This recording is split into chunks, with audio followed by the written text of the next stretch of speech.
आज का दिन सिख इतिहास में एक बहुत बड़ा दिन है। मैं चाहती हूं आप वो भी समझे। इसे सिख इतिहास में बंदी छोड़ दिवस कहते हैं। Why? Beautiful event which happened. The event is this कि छठे नानक श्री गुरु हरगोबिंद को जब वो करीब 16 साल के थे, बहुत कम उम्र के, जहांगीर ने ग्वालियर बुला के ग्वालियर के किले में कैद कर दिया।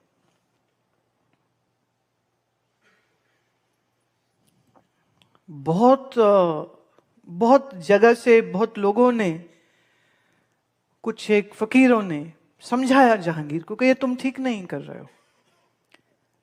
कई महीने उनको जेल में रखा ग्वालियर के किले में। फिर एक दिन जहांगीर को ये बात समझ लगी तो उसने कहा अच्छा ठीक है मैं छोड़ देता हूं। गुरु को कहते मैसेज दिया गया कि आप जा सकते हैं। गुरु तो गुरु है। उसी जेल में 52 और राजकुमार भी कैद थे। जितनी छोटी छोटी रियासतें थीं वहां के राजा या वहां के राजकुमारों को भी वहीं पर रखा गया था। गुरु कहते मैंने अकेला नहीं निकलूंगा, मैं इनको भी साथ लेके निकलूंगा। जहांगीर ने कहा ऐसे तो नहीं हो सकता। फिर उसने कहा चलो तुम्हारे कपड़े को जितने पकड़ सकें, तुम्हारे कुर्ते को जो पकड़ ले वो आ जाए बाहर। गुरु कहते ठीक है। अब उसे नहीं पता था ना, हाँ इस आक्रांता को तो समझ नहीं है। किसको कहा उसने? श्री गुरु अर्जन देव महाराज पंचम पिता के इस इकलौते सुपुत्र को कहा।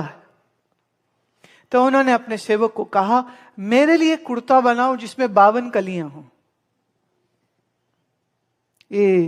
ये 8 कली का बनता है, उसे अनारकली बोलते हैं।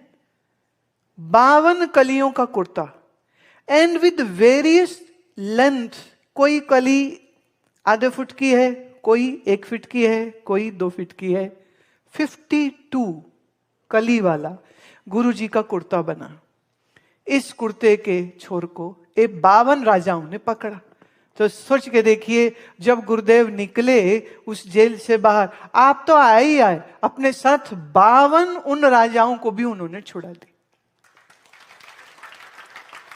इसलिए छठे गुरु का नाम हुआ बंदी छोड़।